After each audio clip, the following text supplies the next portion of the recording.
Enzo Ferrari me fait appeler. N'imaginez pas un instant qu'un être humain puisse aller plus vite que lui en voiture. Moi, je ne vais pas envoyer X pilote dans le mur à Indianapolis. Fernando, il est arrivé, puis il m'a attrapé, il m'a mis sur son épaule. Bonjour à tous, bienvenue sur Outlap. Merci d'avoir cliqué sur cette vidéo. Cette fois-ci, on parle bien F1, on va parler histoire de la F1, comme sur nos autres vidéos. Mais c'est pas nous qui allons le faire directement, non. On va recevoir un acteur très important de l'histoire de la Formule 1, et notamment de Michelin, puisque c'est Pierre Dupasquier, le directeur de la compétition de Michelin entre 1970 et 2007, qui va répondre à nos questions. Pierre Dupasquier, bonjour. Bonjour Valentin. Vous avez travaillé, Pierre, pendant 44 ans chez Michelin, notamment en tant que directeur de la compétition pour Michelin. Alors, on va raconter votre histoire, votre expérience, votre carrière chez Michelin, et notamment dans la F1. C'est vraiment pour ça qu'est basée cette chaîne. Mais pas que, vous avez travaillé dans de nombreuses équipes, les meilleures équipes, de nombreuses compétitions automobiles. Je pense aux 24 heures du Mans, je pense évidemment au Paris-Dakar, et pas que l'automobile, aussi la moto, je crois.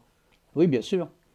C'est-à-dire la moto qui, aujourd'hui, est le plus rigolo, le plus intéressant, parce que quand on prend le départ d'un Grand Prix, on prend le départ et on arrive, et l'arrivée est significative de la qualité de la moto et du pilote. Point. Il n'y a pas de stratégie, il n'y a rien. Alors, on en parle un petit peu de stratégie parce qu'il faut ménager le pneu en début, enfin, etc. Mais c'est vraiment du second ordre. En revanche, en F1 ou même en rallye actuellement ou au Mans, il y a énormément de stratégies et de gestion d'un potentiel technique qui font en sorte que de l'extérieur, c'est pas toujours très facile à comprendre. On va parler de toutes ces compétitions, mais avant de commencer vraiment de prendre le sujet par les cornes, est-ce qu'il y a une compétition qui vous a marqué particulièrement ? Il y a un mot qui est important pour nous et pour moi, c'est qu'on n'a jamais fait de compétition.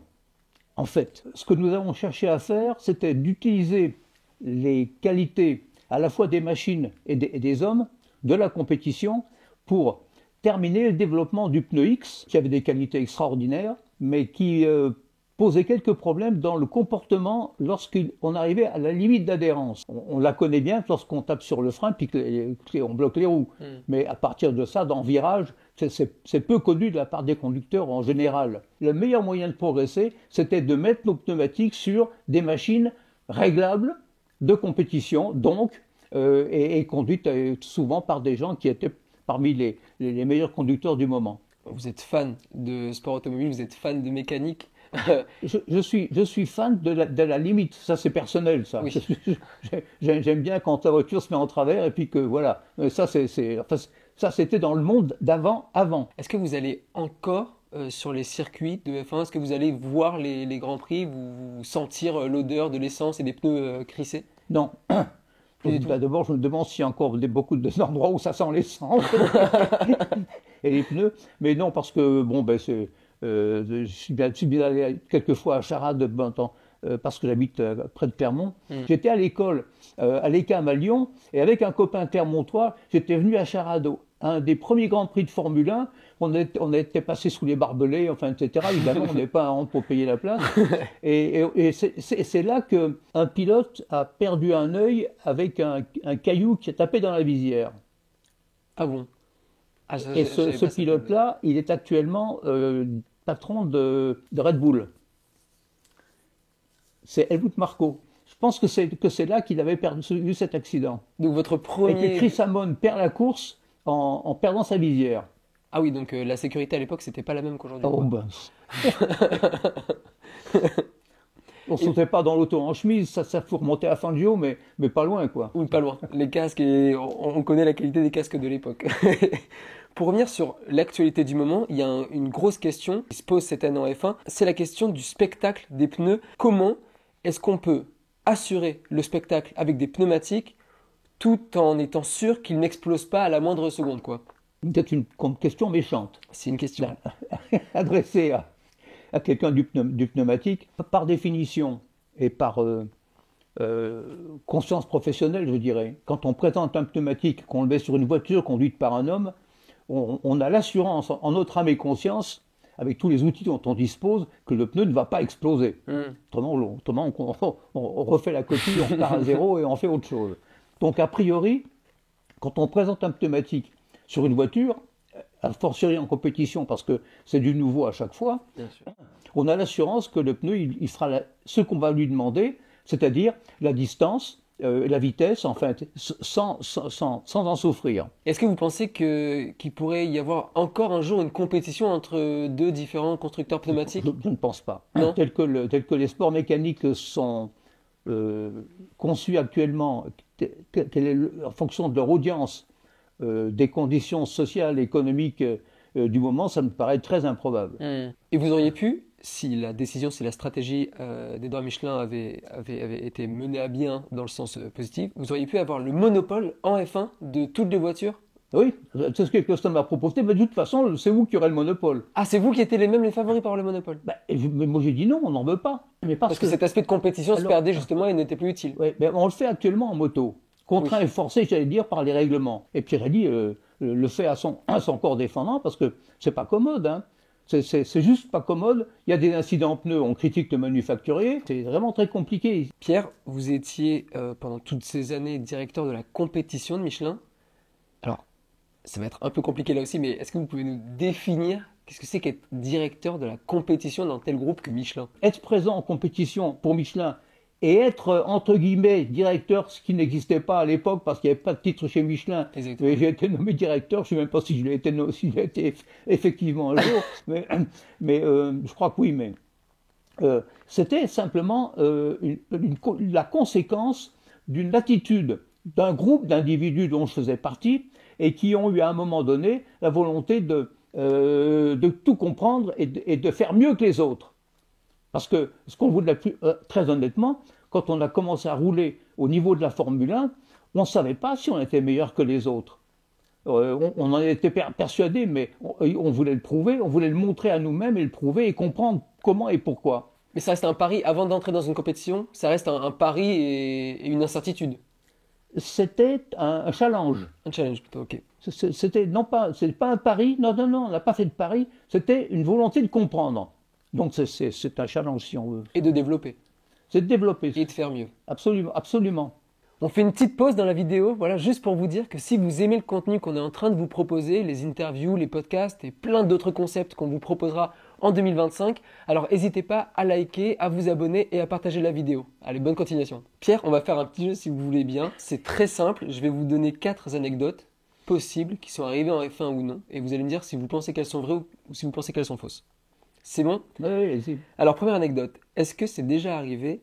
Hamilton a gagné une course sur 3 roues après que l'un de ses pneus ait complètement crevé au dernier tour. Exact, oui. C'est arrivé en 2020, c'était à Silverstone. Je me souviens de cette arrivée-là, mais je n'aurais pas su donner la date. Deuxième anecdote, en 1997, un pilote de Formule 1 a volontairement crevé un pneu pour pouvoir actionner une voiture de sécurité. Non, ça me dit rien. Non, c'est faux. Est-ce qu'on pourrait crever un pneu en faisant exprès pour une stratégie quelconque sans abîmer la voiture? Est-ce qu'un pilote est assez talentueux entre guillemets pour juste crever un pneu sans abîmer l'aileron ou le flanc de la voiture? En Formule 1, je ne crois pas parce que les circuits sont tellement protégés, tellement bien faits. Il faudrait donc chercher hors piste, mais je vois pas où et comment parce qu'il n'y a plus rien, il y a aucun.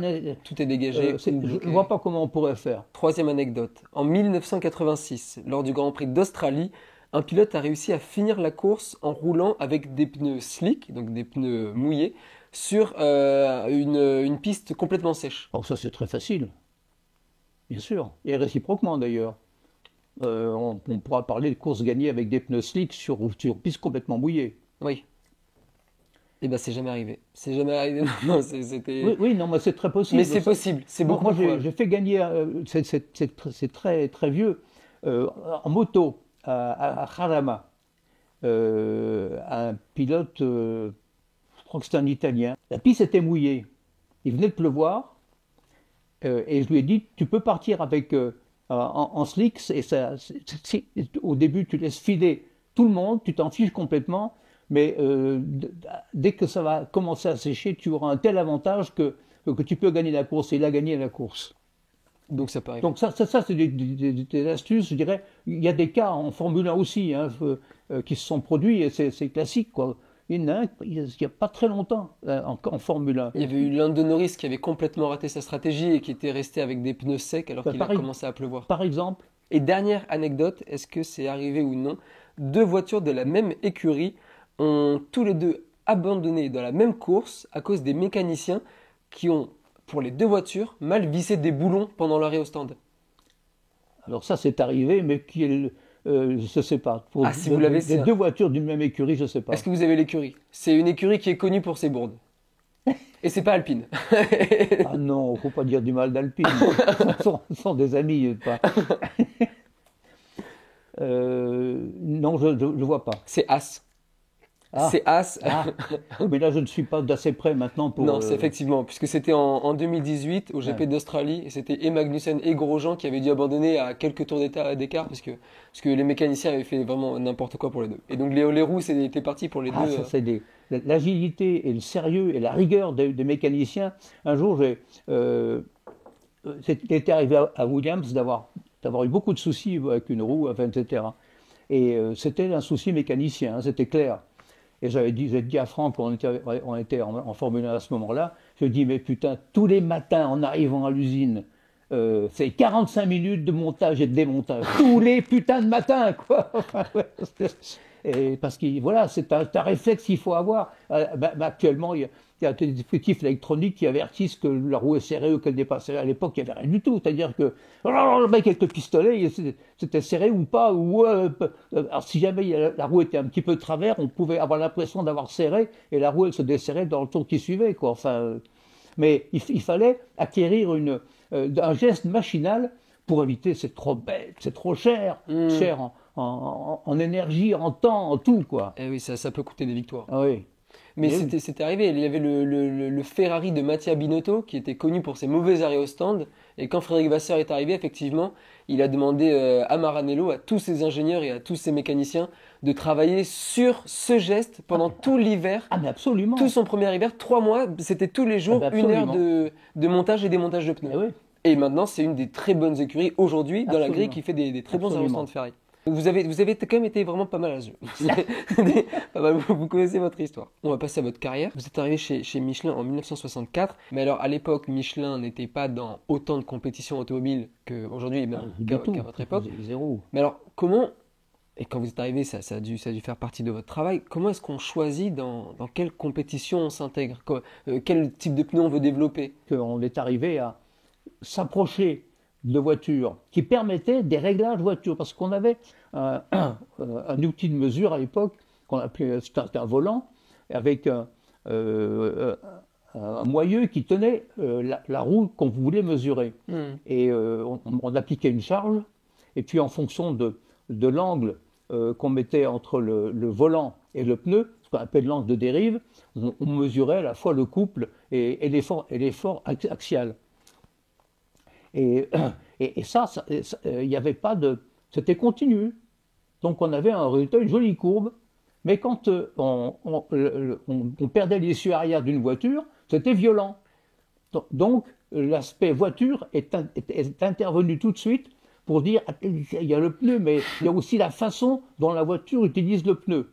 Et c'est comme ça, voilà. Alors, quelle voiture? Pas une Dauphine ou une 4 chevaux à l'époque, on ne pouvait rien changer.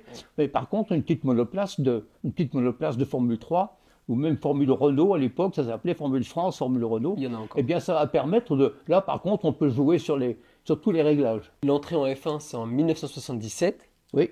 Dès l'année suivante, vous avez déjà des victoires, notamment la première victoire du pneu Michelin en F1, c'est au Brésil, il me semble. Oui. Est-ce que vous êtes dans les paddocks? Est-ce que vous célébrez ces victoires quand c'est des pneus Michelin qui gagnent? Moi, j'allais dans mon camion et j'allais boire une bière. C'est vrai? Oui, oui. C'est comme ça que vous célébriez? Ah oui, oui, ça suffisait largement. Mais vous faisiez le tour du monde avec les monoplaces, avec les Ah Grands Prix? oui, parce que j'allais là où c'était le plus vivant et le plus intéressant.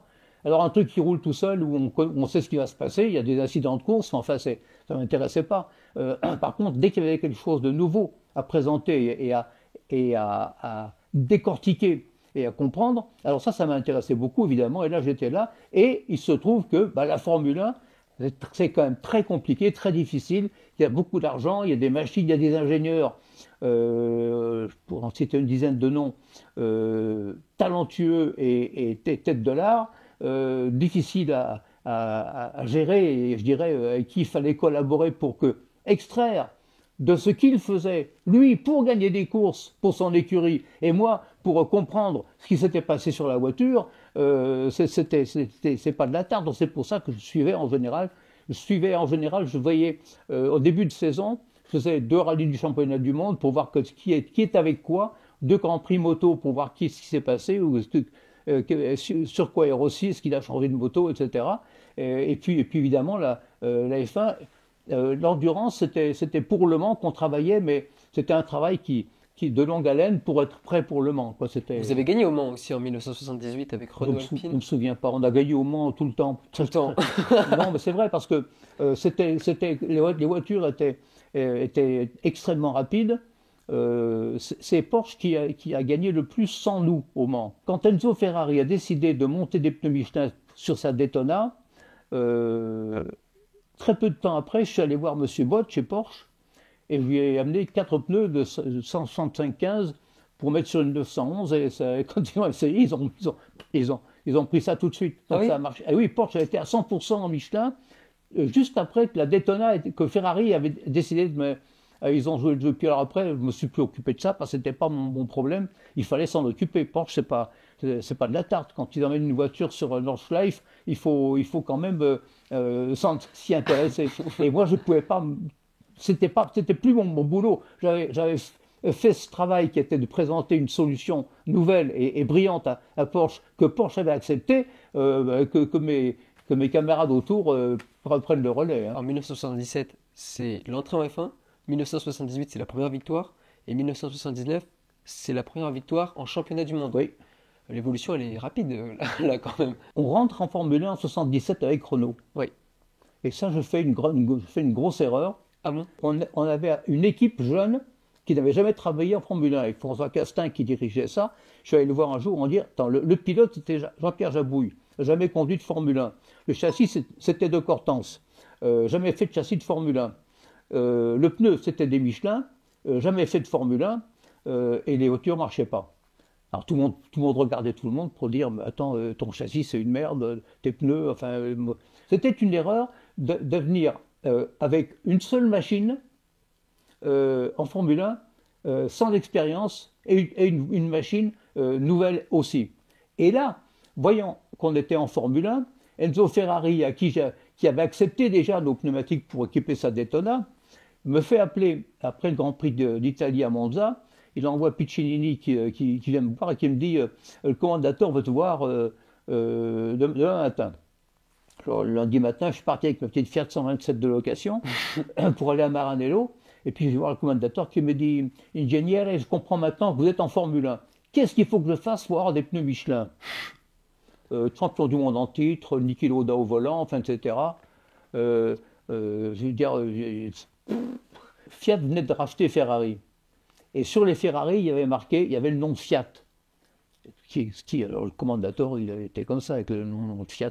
Bon. Dans l'esprit de Michelin, ce qui était très important, c'était le rapport technique et de confiance qu'on pouvait avoir avec les constructeurs d'automobiles. La vie d'un manufacturier comme Michelin passe par l'automobile, évidemment. Sachant ça, je dis à Ferrari, est-ce que vous connaissez Tuffarelli, qui était le patron des achats de Fiat à l'époque. Et je connaissais son nom, j'avais rencontré une fois, il était venu chez Michelin, etc., quand je m'occupais des constructeurs, parce que je me suis toujours occupé un petit peu des constructeurs. Et il me dit, oui, c'est un ami. Il décroche le téléphone et puis il appelle et ça ne répond pas. Bon. Il me dit, je l'appellerai demain. Finalement, la question est arrivée par le service achat, qui m'a été posée dans le couloir par le patron des achats, qui me dit, j'ai une question de la part du patron qui me dit, est-ce qu'il faudrait équiper Ferrari, etc. Bon, enfin bon. Et c'est comme ça qu'on est arrivé avec Renault et Ferrari. On est plus rapide que les pneus standards qui équipaient la voiture à ce moment-là. Et alors, j'ai après le compte rendu avec Enzo Ferrari qui me dit, bon, tenez pas compte, vous êtes une seconde plus vite, mais ça ne veut rien dire. C'est pas les meilleurs pneus qu'ils ont, mais c'est pas mal.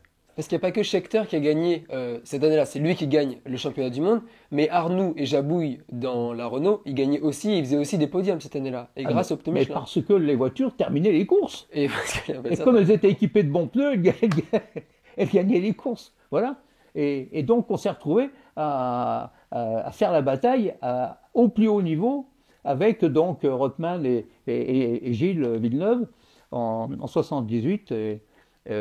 Rothman qui gagne au Brésil. C'était rigolo parce qu'il n'y avait pas de stand, il n'y avait rien. On était avec Forghieri, le patron technique de Ferrari. C'était moi non plus. On était bien tous les deux. C'était intéressant comme histoire. Moi, c'est un type qui était merveilleux. J'avais un respect. Il m'a tout appris de la Formule 1. Hein. C'était un bon. Et on était là, Reutemann qui part en deuxième ligne, et puis qui au bout de 2 tours est en tête, et puis il a terminé avec, je crois, 45 secondes d'avance. Oui, quand même. Alors on était au port, on lui faisait des signes désespérés de ralentir, parce que... Les pneus qui avaient Alors explosé. après il dit, mais pourquoi vous me faisiez des signes comme ça? J'allais déjà tellement doucement. Enfin, c'était Carlos.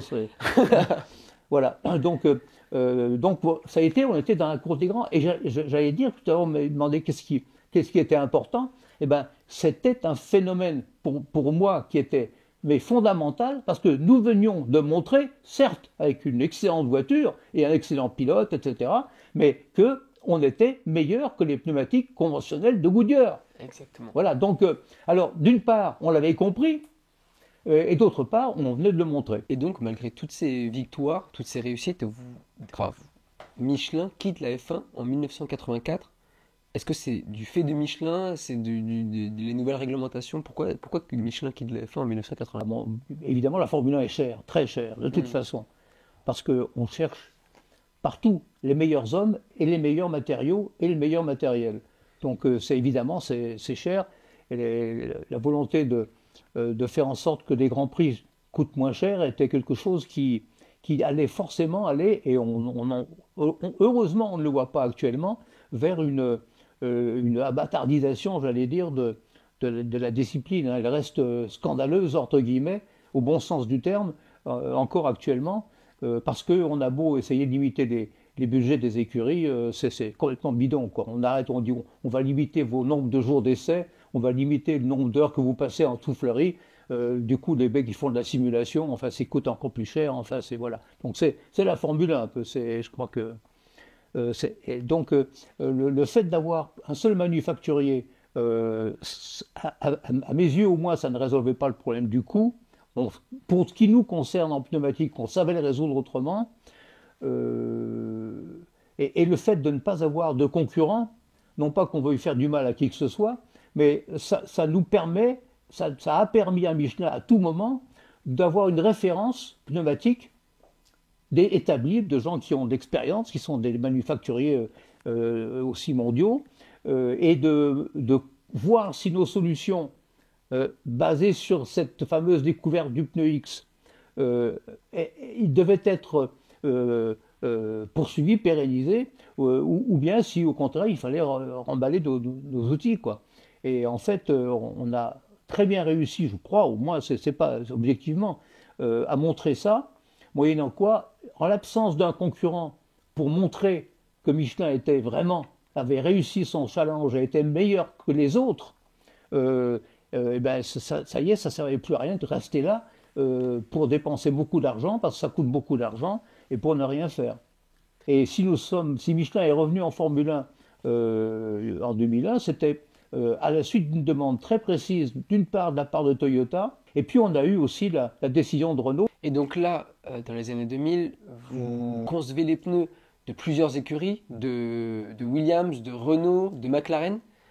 Est-ce que vous avez des favoris déjà? Ou est-ce que c'est vraiment tous à égalité? Ou est-ce que, comme vous l'avez dit dans le passé, avec Renault Alpine par exemple, il y a effectivement une relation qui est vraiment différente? D'une part, je ne voulais pas recommencer l'erreur que j'avais faite avec Renault à leur début, et avec, avec une seule voiture.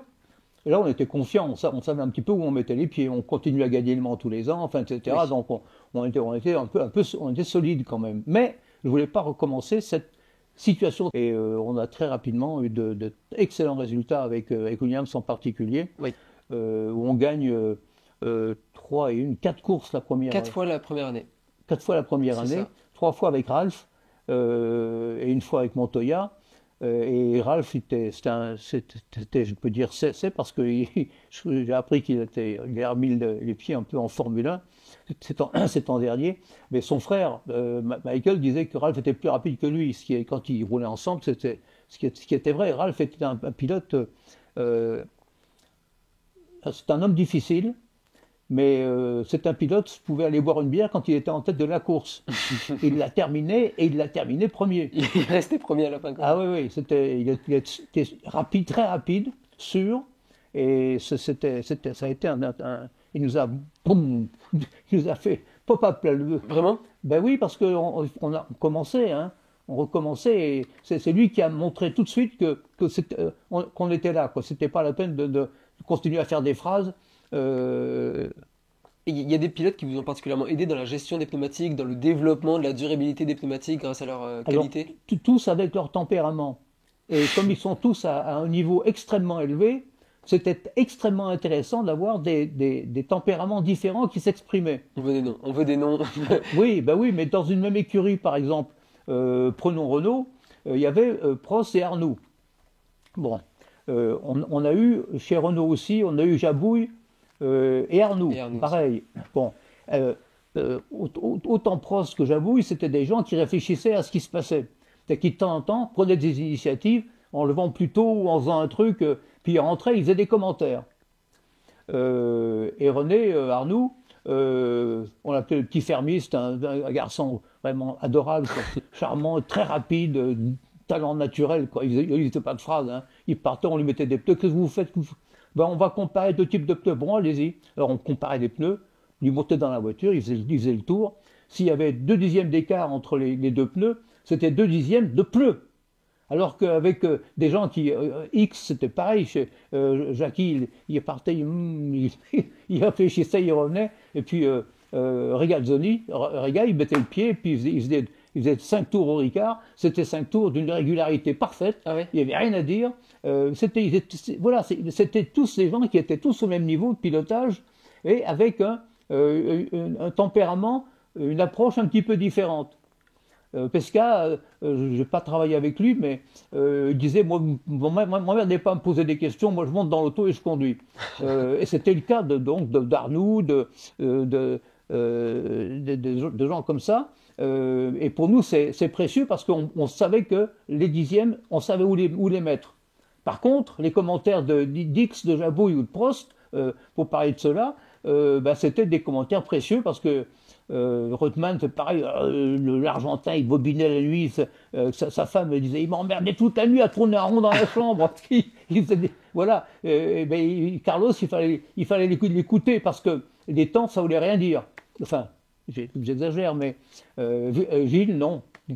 Gilles, c'était l'époque Reutemann-Villeneuve. Chez Villeneuve.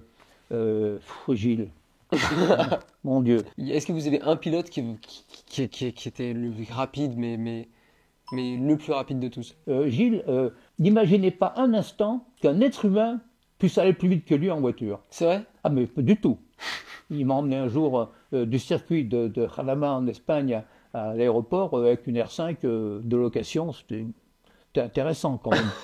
On a doublé un camion en passant sur le bas-côté à 45 degrés, comme ça, en retombant devant le camion, parce qu'en face, il y avait un bus qui venait. En fait, des trucs, c'était Gilles, quoi. C'était pas à fond. Raikkonen, on parlait plus de hockey sur glace que de Formule 1. Il roulait, quoi. Il montait dans l'auto. C'était son métier, en fait. C'était son métier. Quand il a perdu le championnat du monde, je ne sais plus en quelle année, dans la dernière course, il a cassé une suspension ou un pneu, je ne sais plus. Enfin, il a un accident, quoi. Il a terminé avec une roue avant qui ballottait dans tous les sens. Et, tant que ça pouvait rouler, ça roulait. Gilles faisait ça aussi avec deux tempéraments complètement différents, bien sûr. Mais c'était des hommes qui ils tiraient de la voiture ce qui était possible d'en tirer. Il n'y avait pas à faire des histoires derrière. Mais ils optimisaient, c'était des talents, c'était Des talents, ah oui, des talents à l'état pur. Et c'est plus possible en voiture qu'en moto. Ah oui? Parce qu'en moto, si on n'est pas très rigoureux, on se met par terre. Et c'est cher et c'est gênant. Ça, c'est... Et c'est cher. En voiture, on est dans l'auto, tant que ça tient, Gilles qui termine avec qu'est-ce qu'il avait cassé en Hollande. C'était tout cassé, il a terminé avec la voiture en ruine, il était à fond complètement, et la voiture était en 1000 morceaux. Michelin va quitter le monde de la F1 une deuxième fois et une dernière fois en 2007. Oui. C'est la fin.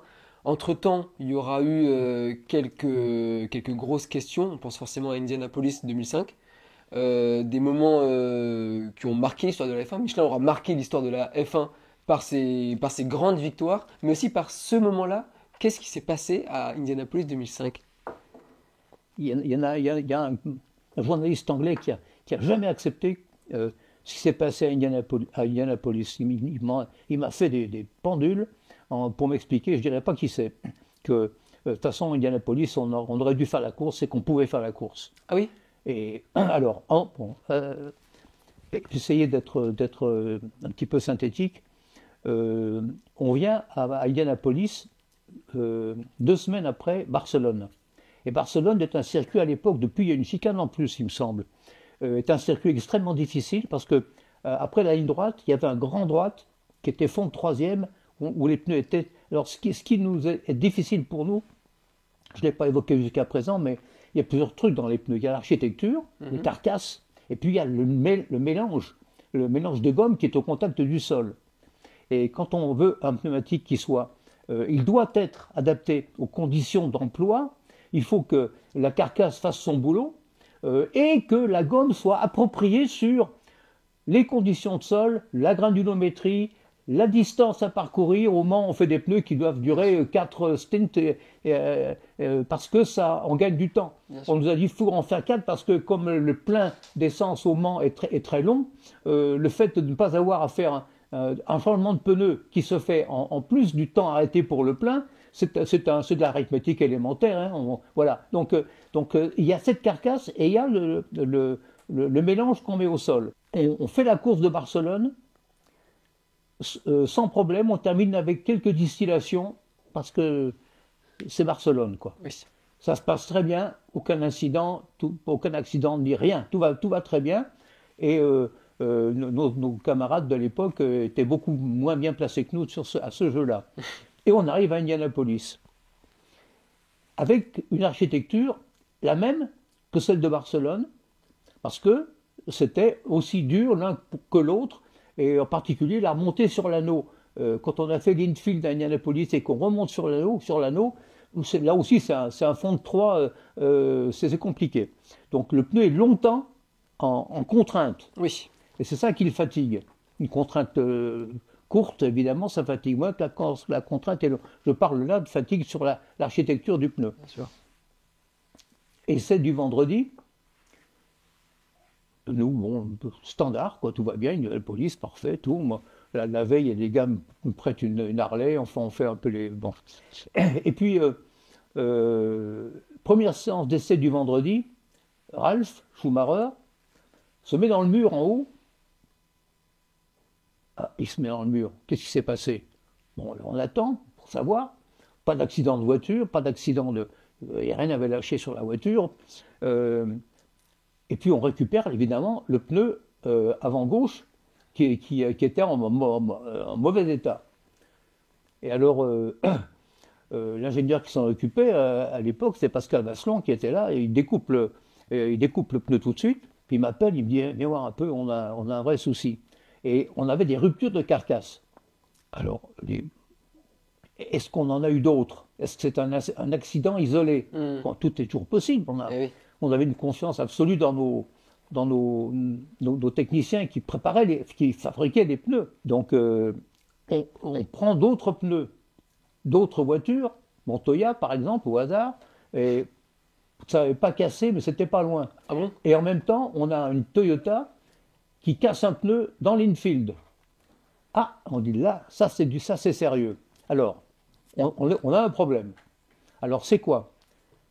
Carcasse de cette série-là de pneus pas appropriée, alors que c'est la même architecture, même carcasse que celle qui a gagné à Barcelone. Donc c'est bizarre. Qu'est-ce qu'on peut faire? Le temps est limité, on marche en temps masqué, je cherche à récupérer des pneus de Barcelone. On en avait fait plus que nécessaire, bien sûr. Enfin, donc on avait des pneus de Barcelone qui se baladaient en Europe quelque part. Mais ils n'étaient pas du tout à Indianapolis. Ils n'étaient pas du tout à Indianapolis. Oui. En temps masqué, je prépare l'envoi de ces pneus sur Indianapolis, sans savoir ce qui se passait, mais au cas où. Et en même temps, on monte des séries d'essais back to back, comme on dit, l'un contre l'autre, de pneus de Barcelone et d'Indianapolis, avec des contraintes, etc. On monte ça à 2 endroits à la fois, d'une part à Greenville aux États-Unis, où on a un gros centre d'essai et de travail, et d'autre part à la Doue à Clermont-Ferrand. Alors les gars se mettent en place 24-24 et c'est parti. Le samedi, on a le résultat des essais. Les pneus sont rigoureusement identiques. D'une part, ils correspondent parfaitement à ce qui était demandé, au standard. Et deuxièmement, comparé à des pneus de Barcelone, on ne fait aucune différence sur machine en matière de rupture. Surcharge, 180 à l'heure, enfin, etc. Donc, il y a un problème qui est lié aux conditions spécifiques d'Indianapolis. Donc on ne sait pas ce qui se passe exactement. Mais ce qu'il y a de certain, c'est que ce pneu-là ne peut pas faire la course. Parce que moi, je ne vais pas envoyer X pilotes dans le mur à Indianapolis. C'est pas bien. Pour plusieurs raisons. Bon. Moyennant quoi, j'envoie un mot que je fais pour Charlie Whiting, pour lui dire il faut qu'on modifie le circuit et qu'on fasse une chicane en bas pour que la montée se fasse en première et en seconde, montée sur une file, donc à basse vitesse, et là il n'y aura aucun problème. Le week-end même. Le week-end même. Et dimanche matin. Réunion, je ne suis pas convoqué par Ecclestone, où il y avait tous les directeurs d'écurie dans Michelin qui étaient là. Mais vous n'y êtes pas. Et moi, j'y suis pas. D'accord. J'apprends, je ne sais pas comment, je suis invité, on me raccroche, peu importe, je suis présent. Et là, il y a également le patron du circuit qui est là. Moi, je lui ai dit, on ne peut pas faire la course, il faut modifier le circuit. Ecclestone appelle Mosley qui est à Monaco. Mosley dit, non, une hors de question de modifier un circuit la veille de la course. Enfin, le jour de la course, ça n'a aucun sens. On ne peut pas faire ça. L'assurance, machin, homologation du circuit, etc. Il n'avait pas tort. On peut pas le faire. Moi, je dis au patron du circuit, il faut le faire ou la course n'aura pas lieu, parce qu'on ne peut pas rouler comme ça. Et tout le monde parle, Briatore s'en mêle, enfin, il fait venir Schumacher, et Todd n'est pas venu. Il fait venir Ralph, Barrichello était venu aussi, pour avoir Michael, il dit, moi je m'en fous, moi je conduis, mon boulot c'est de conduire la voiture, on fait bien ce que vous voulez. Donc il y a des pilotes qui ont dit qu'ils étaient partants pour quand même essayer de piloter le jour même. Ah oui, bien sûr. Ils étaient tous, ils étaient tous partants. Bien sûr, non, parce qu'ils avaient compris ce qu'on leur a, moi, ce que je viens de vous dire là, je leur ai dit. Oui. Donc c'était clair, toutes les écuries, j'avais mis les tables en long dans le grand bureau d'Indianapolis et j'avais des places pour tous les directeurs techniques des écuries, pour que ce soit partagé, pour qu'il n'y ait pas de... c'est des gens aussi ou plus intelligents que moi, donc il fallait qu'on travaille ensemble. C'est ce qu'on a fait. Et il s'en va, le patron du circuit s'en va, et il dit, je vais mettre une chicane. Bon, ça va aller, quoi.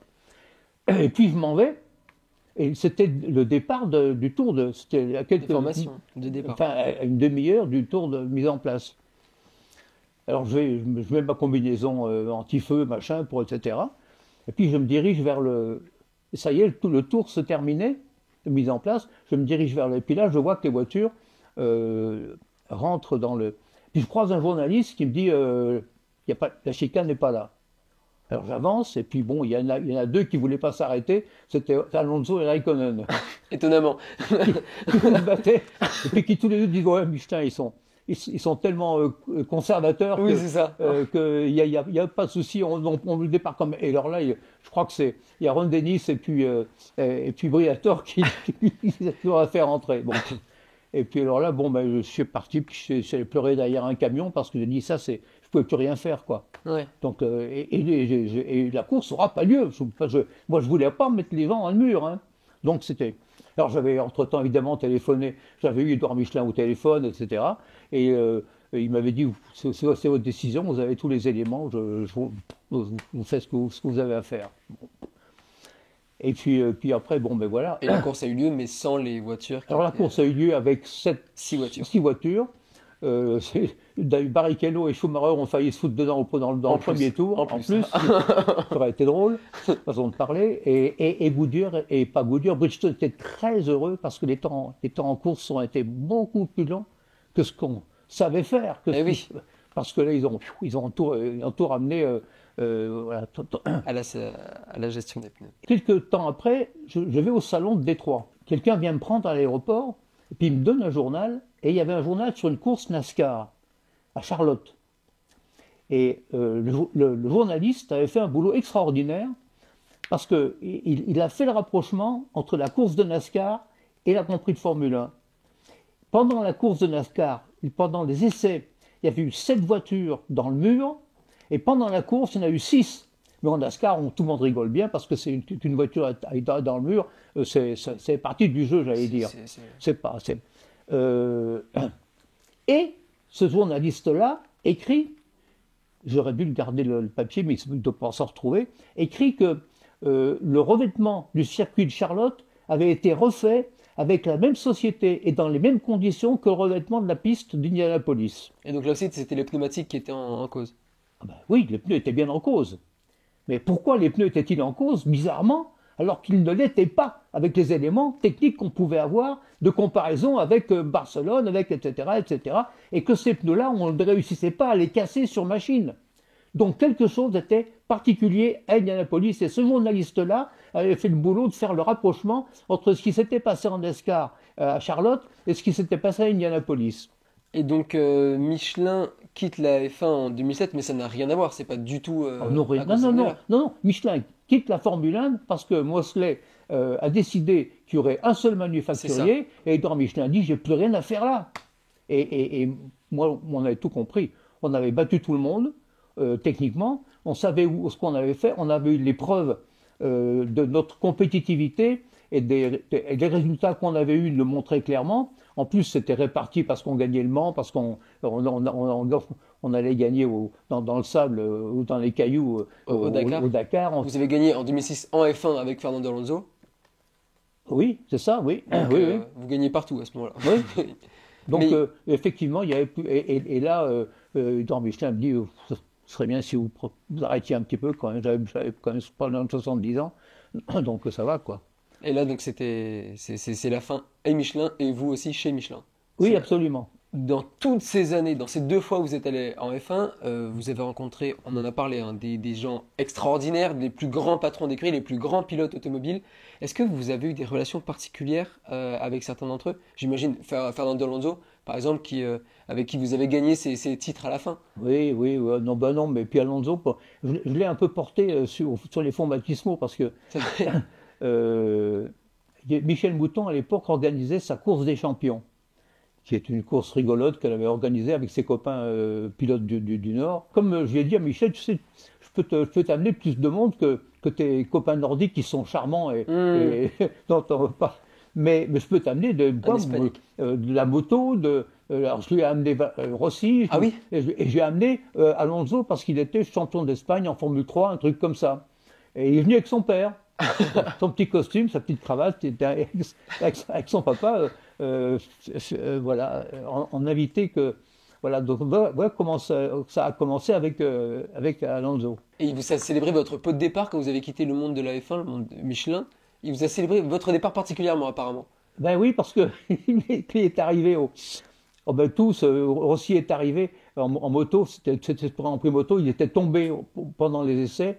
Il était brûlé partout, il était dans un état, il est venu, il dit, t'as vu, je suis venu quand même, il avait, vous savez, le tulle gras, là, pour les...